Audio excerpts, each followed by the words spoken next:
ಕರ್ನಾಟಕ ರಾಜಕಾರಣದ trouble shooter KPCC ಅಧ್ಯಕ್ಷ DK Shivakumar ರಾಜ್ಯದ ನೂತನ ಮುಖ್ಯಮಂತ್ರಿಯಾಗಿ ಪ್ರಮಾಣ ವಚನ ಸ್ವೀಕರಿಸಿದ ಮರುಕ್ಷಣವೇ ಕಾಂಗ್ರೆಸ್ ಹೈಕಮಾಂಡ್ ಹಾಗೂ ರಾಹುಲ್ ಗಾಂಧಿ ಕುಟುಂಬಕ್ಕೆ ಒಂದು ಐತಿಹಾಸಿಕ ಉಡುಗೊರೆ ನೀಡಲು ಸಜ್ಜಾಗಿದ್ದಾರೆ. ಹೌದು, ಕರ್ನಾಟಕ ರಾಜಕಾರಣದ ಟ್ರಬಲ್ ಶೂಟರ್ ಡಿಕೆ ಶಿವಕುಮಾರ್ ಅವರು ರಾಜ್ಯದ ನೂತನ ಮುಖ್ಯಮಂತ್ರಿಯಾಗಿ ಅಧಿಕಾರ ವಹಿಸಿಕೊಳ್ಳಲು ಕ್ಷಣಗಣನೆ ಆರಂಭವಾಗಿದೆ. ಜೂನ್ 3ರ ಬುಧವಾರ ಸಂಜೆ ಮುಖ್ಯಮಂತ್ರಿಯಾಗಿ ಪ್ರಮಾಣ ವಚನ ಸ್ವೀಕರಿಸಲಿರುವ ಡಿಕೆ ಶಿವಕುಮಾರ್ ಅಧಿಕಾರ ಸ್ವೀಕರಿಸಿದ ಮರುಕ್ಷಣವೇ ಕಾಂಗ್ರೆಸ್ ಹೈಕಮಾಂಡ್ಗೆ ಒಂದು ಐತಿಹಾಸಿಕ ಉಡುಗೊರೆ ನೀಡುತ್ತಾರೆ ಅನ್ನೋದು ಸದ್ಯಕ್ಕೆ ಭಾರಿ ಚರ್ಚೆಗೆ ಕಾರಣವಾಗಿದೆ. ಸಾಮಾನ್ಯ ಕಾರ್ಯಕರ್ತನಾಗಿ ಪಕ್ಷಕ್ಕೆ ಸೇರಿ ಇವತ್ತು ರಾಜ್ಯದ ಅತ್ಯುನ್ನತ ಹುದ್ದೆಗೇರುತ್ತಿರುವ ಡಿಕೆ ಶಿವಕುಮಾರ್ ತಮ್ಮ ಈ ಯಶಸ್ಸಿಗೆ ಕಾರಣವಾದ ಕಾಂಗ್ರೆಸ್ ಪಕ್ಷದ ಋಣ ತೀರಿಸಲು ನಿರ್ಧರಿಸಿದ್ದಾರೆ. ಪ್ರಮಾಣ ವಚನ ಸ್ವೀಕರಿಸಿದ ತಕ್ಷಣವೇ ಬೆಂಗಳೂರಿನ ಆನಂದರಾವ್ ಸರ್ಕಲ್ ಬಳಿ ಅತ್ಯಾಧುನಿಕ ಹಾಗೂ ಸುಸಜ್ಜಿತವಾದ ನೂತನ ಕಾಂಗ್ರೆಸ್ ಭವನ ನಿರ್ಮಾಣಕ್ಕೆ ಶಂಕುಸ್ಥಾಪನೆ ನೆರವೇರಿಸಲಿದ್ದಾರೆ.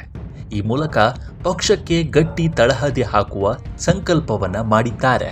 ಭಾನುವಾರ ಕಾಂಗ್ರೆಸ್ ಮುಖಂಡರು ಹಾಗೂ ಹಿರಿಯ ಪೊಲೀಸ್ ಅಧಿಕಾರಿಗಳೊಂದಿಗೆ ಆನಂದರಾವ್ ಸರ್ಕಲ್ ಬಳಿಯ ಜಾಗಕ್ಕೆ ಭೇಟಿ ನೀಡಿದ ಡಿಕೆ ಶಿವಕುಮಾರ್ ಸ್ಥಳ ಪರಿಶೀಲನೆಯನ್ನ ನಡೆಸಿದ್ದಾರೆ.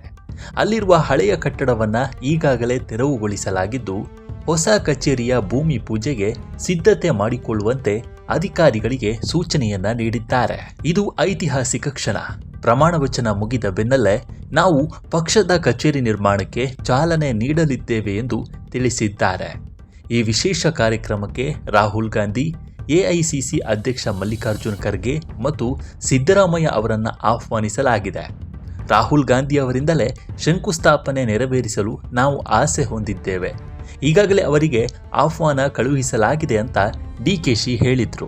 ಇನ್ನು ಪ್ರಮಾಣ ವಚನ ಸ್ವೀಕಾರ ಸಮಾರಂಭದಲ್ಲಿ ಸೀಮಿತ ಜನರಿಗೆ ಅಂದರೆ 600ರಿಂದ 700 ಮಂದಿಗೆ ಮಾತ್ರವೇ ಅವಕಾಶ ಇರುವುದರಿಂದ ಈ ನೂತನ ಕಚೇರಿಯ ಭೂಮಿ ಪೂಜೆ ನಡೆಯುವ ಸ್ಥಳದಲ್ಲೇ ಬೃಹತ್ ಪರದೆಗಳನ್ನು ಅಳವಡಿಸಿ ಪ್ರಮಾಣ ವಚನವನ್ನು ಲೈವ್ ಪ್ರಸಾರ ಮಾಡಲು ವ್ಯವಸ್ಥೆಯನ್ನ ಮಾಡಲಾಗ್ತಿದೆ. ರಾಜ್ಯದ ಎಲ್ಲ ಜಿಲ್ಲಾಧ್ಯಕ್ಷರು, ಬ್ಲಾಕ್ ಕಾಂಗ್ರೆಸ್ ಅಧ್ಯಕ್ಷರು ಹಾಗೂ ಶಾಸಕರಿಗೆ ಈ ಕಾರ್ಯಕ್ರಮಕ್ಕೆ ಆಹ್ವಾನ ನೀಡಲಾಗಿದೆ. ಇದಲ್ಲದೆ ರಾಮಲಿಂಗಾರೆಡ್ಡಿ ಅವರ ಅಧ್ಯಕ್ಷತೆಯಲ್ಲಿ ಕ್ವೀನ್ಸ್ ರಸ್ತೆಯ ಕಾಂಗ್ರೆಸ್ ಕಚೇರಿ ನವೀಕರಣಕ್ಕೂ ಭೂಮಿ ಪೂಜೆ ನೆರವೇರಲಿದೆ.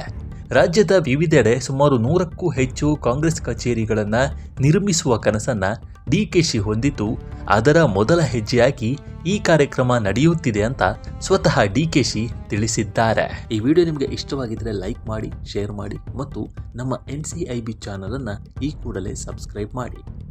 ಧನ್ಯವಾದಗಳು.